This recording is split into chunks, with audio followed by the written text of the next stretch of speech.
What's up? This is Echo And Lou. of Thus Love, and these are records in my life.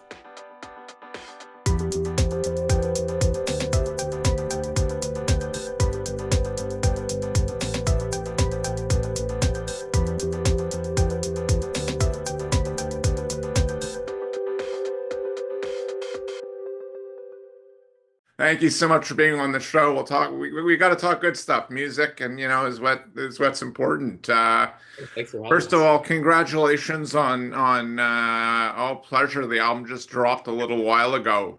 It was a lot of great reviews, rightfully deserved. Tell us how it all came together, who you collaborated on with, and all the exciting tidbits.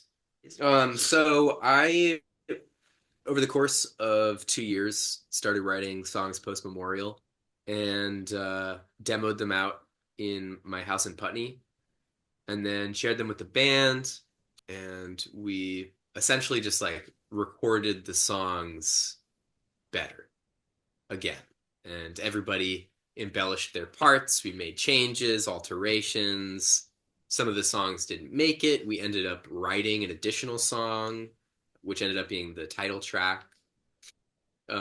Yeah, that song in particular, All Pleasure, is kind of it's a vulnerable one in the sense of it was our first experiment as a new band. It was kind of the first song that we had written as a band since 2020. So I think we were all feeling unsteady about that, but that was really good because it ended up pushing us in a direction that I know we all really appreciated for the album, and people really seemed to like it. It's the whole record is great. I mean, most of it, obviously the post stuff, but like it all can kind of came together in a really, really DIY old school, if I could use the cliche, like punk rock DIY, like do it yourself. Yeah, I mean, if it was 20 years ago, it would have been an 8 track, you know? Yeah, which is nice, right? Because it has your fingerprints all over it, and you made the record from when it sounds like the way exactly you wanted it to sound, and you did exactly what the fuck you wanted to do. Yeah. I don't usually ask about videos, but for the title track, the video number, it's a two-part question. Like the video is kind of a unique, to say the least, pretty interesting thing. And then the title track as well. Can you give us a bit of inspiration, but behind the two, the song and the video, because they're pretty, deep, both. Yeah, songs about troubles in my relationship at the time, and kind of like my relationship with technology and the internet, and like in deep depression, like the ways in which I would isolate myself, and the ways that I would seek like brain chemical, tidbits. The video, we were going for like a Scooby-Doo dreamscape kind of like surreal vibe, and our friend Wes, who directed the video, really took the lead on the concept, though. Just yeah, initially it was a very literal take on the whole like concept of like all pleasure that we were going for the press releases and stuff, and being like, okay, yeah, this is like concept of all pleasure or whatever.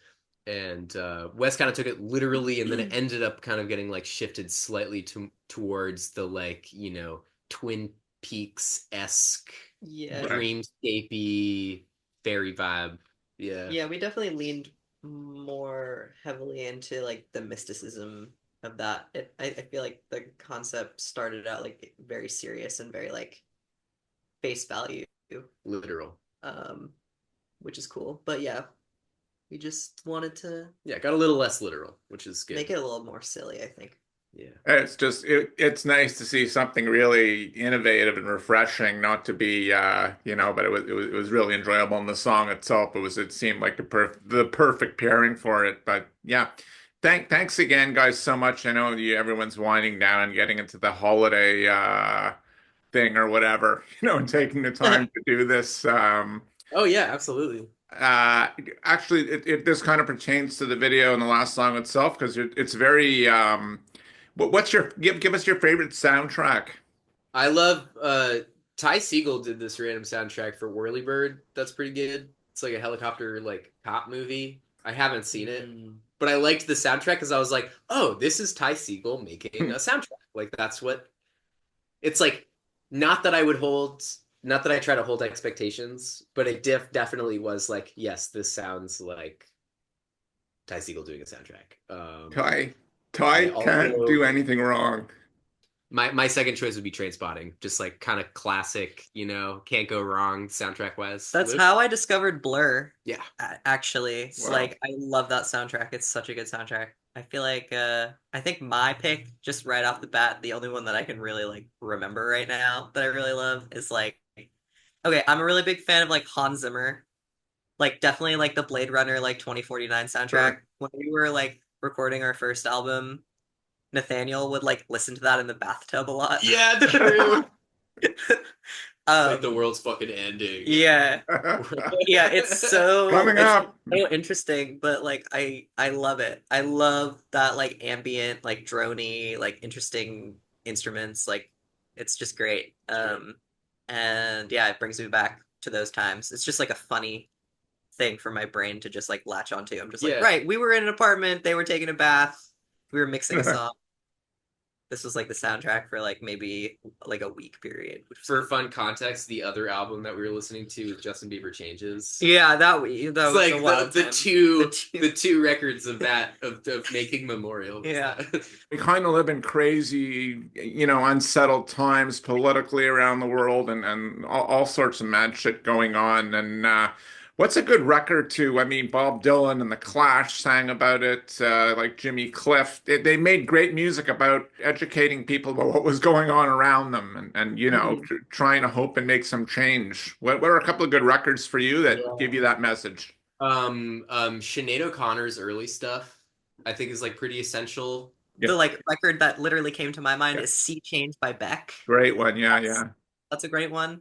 I remember like in maybe like 2009, my mom actually gave me a copy of that on CD and she was Oh, like, Lou, like this got me through my divorce. Like it's this a is such breakup record. Yeah.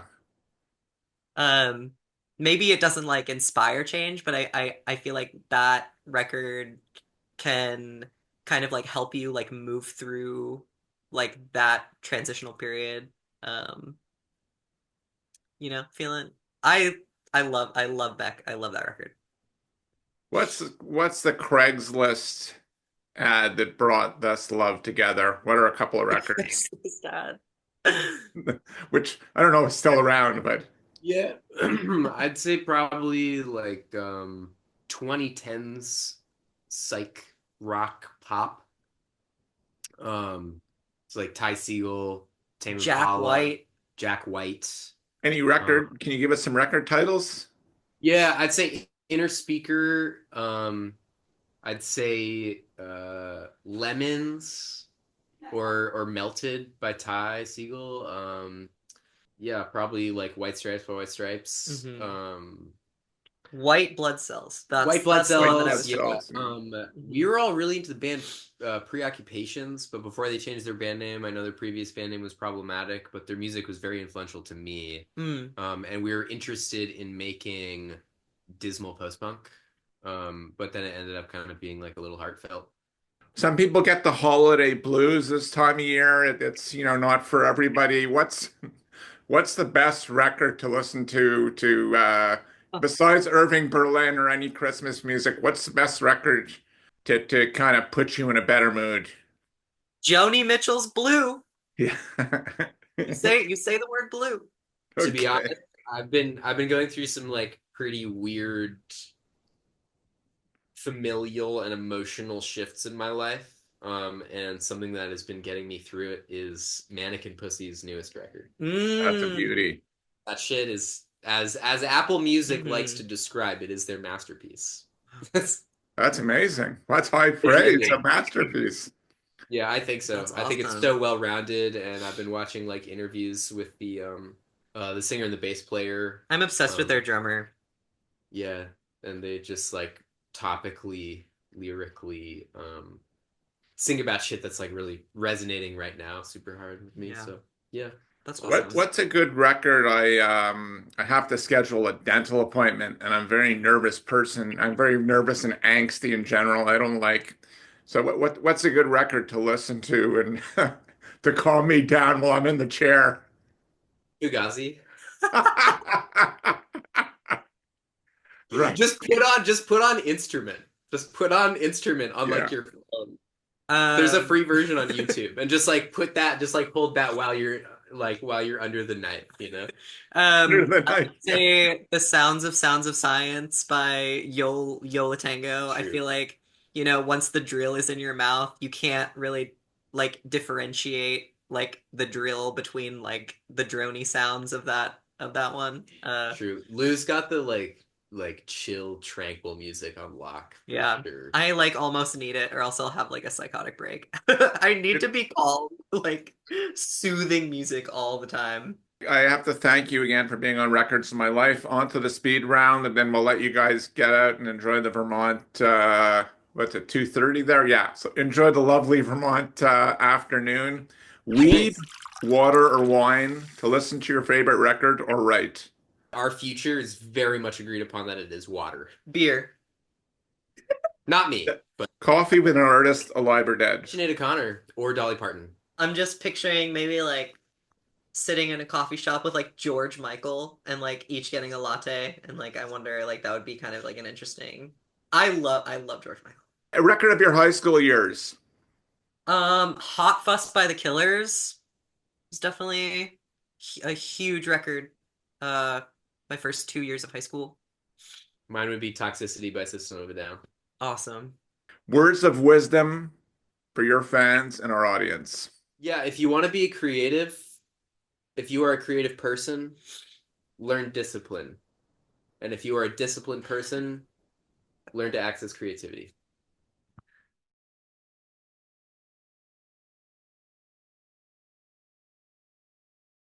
The show is really nothing without you. So please like or subscribe or check out our Patreon. And this year we've switched it up, and you can win a record just for leaving a comment. Thank you again, and we love you. Peace.